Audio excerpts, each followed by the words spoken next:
Images there from this inaugural weekend. President Trump on the parade. And there he is, that clenched fist after the inaugural speech. A lot to talk about with our roundtable, joined by our ABC News team, White House correspondent, Chief White House correspondent Jonathan Karl, Cokie Roberts, and our Chief Political Analyst Matthew Dowd, along with Republican strategist Alex Castellanos, Democratic strategist Stephanie Cutter. And hard to know exactly where to begin, John Karl, but as someone who said you've seen 10 presidents in the briefing room, 10 White House press secretaries, you saw my back and forth with Kellyanne Conway right there. I'm the first person to say I don't care that much about crowd size either, but we did have these speeches yesterday on the first full day in office from the president and the press secretary that were just not factual. Look, on his very first appearance in the briefing room, Sean Spicer went in and he uttered at least 3 things that were demonstrably false. And then, and I think the biggest problem, he left without taking a single question. I've never seen a White House press secretary do that. That said, I think that we need to be careful as reporters and as journalists not to take the bait and not to get into an endless discussion about issues that are trivial. How many people were there, the crowd size, just not important. He had a huge crowd. But telling the truth isn't trivial. But telling the truth is absolutely important, especially from that podium. Sean is no longer the RNC spokesperson. He's no longer a campaign spokesperson. He is speaking on behalf of the White House, of the executive branch of the United States. Credibility matters. And Alex Castellanos, I want to bring this to you because I wonder, so something about the functioning inside the White House. You saw immediately in the New York Times this morning, people suggesting that Donald Trump thought that Sean Spicer went too far. So already you've got his colleagues throwing him under the bus. It's going to be a tough job for the next 4 years being the spokesman for this administration. President Trump's style is very different than we've seen in any other presidential leader. He pushes the ball way past the 50-yard line. He's a negotiator, not a reciter of facts. You know, he's the guy. He's going to buy that car. He's going to say that's the worst car in the world. Well, it's a different way he's used to dealing with the world. That's the worst car in the world. I'm not going to give you all that money for it. The germ of truth is he's trying to tell you something else. And just looking at it on that micro level is not going to help you understand what's really going on in the Trump administration. But see, that's where I think John is right. We shouldn't take the bait. And here we are having a whole conversation and leads in the papers and all of that about what Trump said. I couldn't disagree more. If he doesn't tell the truth, what are we supposed to do? I know, but what he's managed to do was to minimize the incredible demonstrations yesterday all over the world of women turning out by more than 1 million. And instead of that being what everybody is talking about today, it's Donald Trump again. I think he's right that that's the way to deal with this is what's the larger truth here?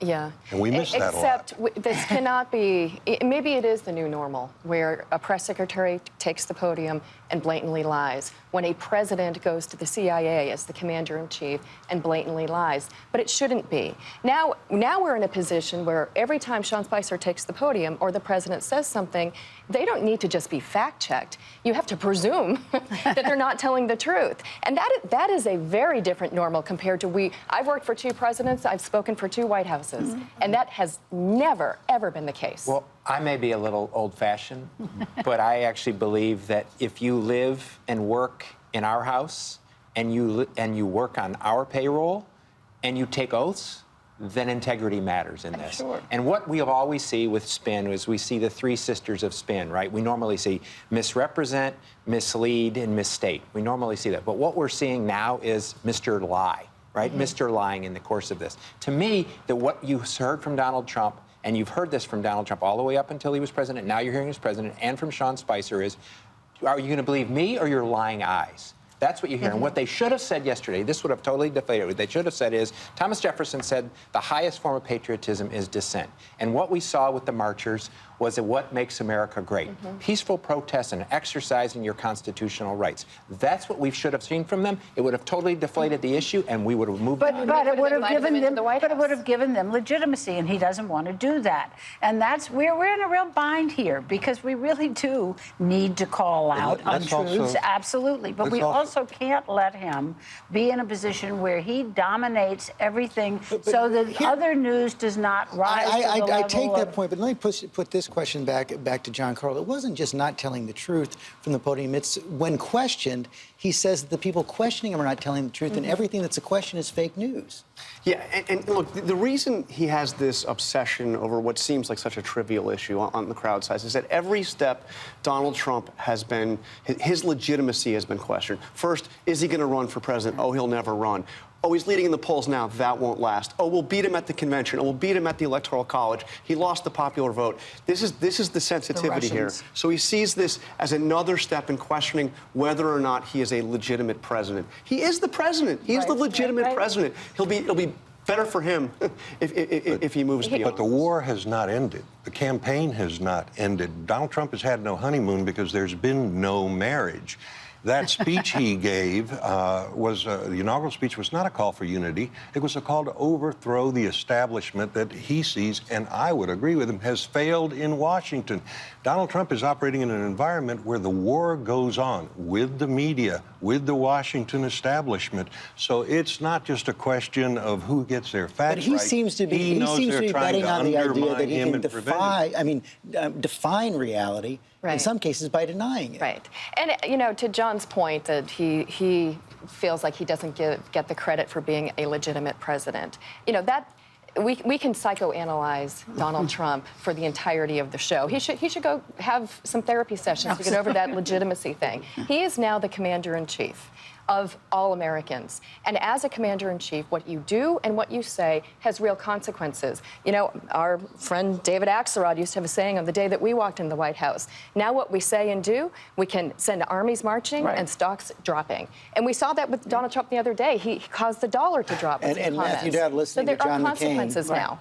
Pretty striking that he said he doesn't know if he has confidence in President Donald Trump. He said very clearly, I have confidence in people that he's appointed, and he said very clearly also, I don't know if I have confidence in the President of the United States.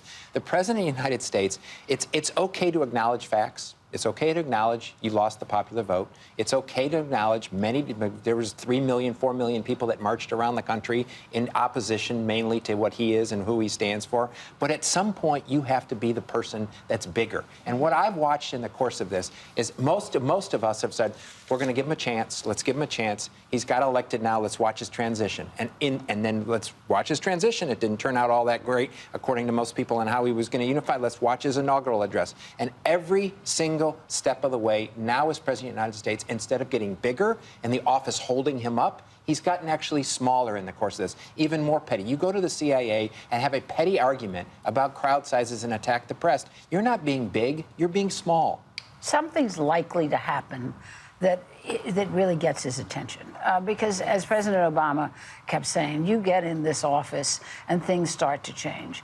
And I think that some consequence, as Stephanie said, will occur. We saw it with President Clinton also, you know, and I think that with any luck, at some point, he gets the grace. But it certainly has not been on that point, John Carl, most presidencies end up being defined not by what presidents want to do, but by what happens to them, how they react to it. Right. How he responds to the big crisis, what he does. But even on what he's doing in terms of his agenda, he has set forward a bold agenda. He is breaking not just with the previous administration, he's breaking with the Republican leadership. That inaugural speech was a declaration of independence from both parties. And, you know, I mean, we don't know how this is. Well, now he's got to fill in the blanks. We don't know how he's going to do exactly. But his success is not going to be determined by what he said about crowd size. No, his success is going to be determined by whether he can transform Washington and whether that change that he brings, whether that actually grows the economy and makes America safer in the world. There's no way he could have given a speech Friday during the inaugural that would have unified the country. And that leads to a question. Because he's going to take this country in a very different Stephanie, direction. that leads to a question about the marches yesterday as well. Is this really going to turn into a movement that puts pressure on President Trump, more importantly, puts pressure on Democrats? Well, I think it also puts pressure on congressional Republicans. And I think that they sent a pretty big notice to everybody, Democrats, Republicans, the President of the United States yesterday, when millions of women, not just in this country, but around the world. And some men. A few brave men. More than a few. And children, frankly. No, and women of all ages. The peacefully march Right. to say, we're going to be heard. Our rights matter. We don't want Planned Parenthood defunded. That's where we get our health care. We don't want to be left out in the cold when you repeal the Affordable Care Act. We don't want our rights rolled back. These are serious things that Republicans in Congress, most particularly, needs. Well, you know I what's think, interesting- I think, you know what's I think it's really, if with any, with the enthusiasm that existed yesterday, which was really truly does it remarkable. last? That's the question. I think they really can create a movement because a lot of women have come to understand that you can't just show up and say, I'm unhappy. You have to then go out and do something. And there's a lot of talk about more women running for office, more women supporting people in office, all of that, turning it into a political movement. I think that I'm just going to repeat what something Donald Trump said for the last 18 months, and Kellyanne Conway and everybody around him has said, you guys are missing what's going on. Look at the crowd sizes, right? And as I look at what happened yesterday, we cannot underestimate the idea that across city Right. in the United States and around the globe, millions of people stood up, men and Right. women, and it was very young. I walked through some of it in Washington. I walked through some of it here. It's people that had never been involved before. In all of these movements, they don't start with a broad strategy and what are you going to do and how are you going to do it. They start with a moment and it surges, and then what happens from that, people figure out the strategy. And you know who saw that? John McCain. Yes. John McCain brought it up. Yes. Proactively brought it up with you to send a signal that we heard you. Right. So let's indeed see what happens from here, both in terms of whether that's a permanent organizing opportunity or whether what they did yesterday will But be I think Gender I think gap these is women not a have. creation of Donald Trump in just this moment. The gender gap, I remember the good old days, it used to be just in the home. and now, of course, battles for power are fought where power resides. As power has moved into the economy for working women and into politics, right? We want our government to be both that nurturing, more feminine government, but we want it to be this tough daddy bear that enforces strict rules. As there's more power in government, the gender war has moved there. This was the most divisive election in terms of gender we have seen.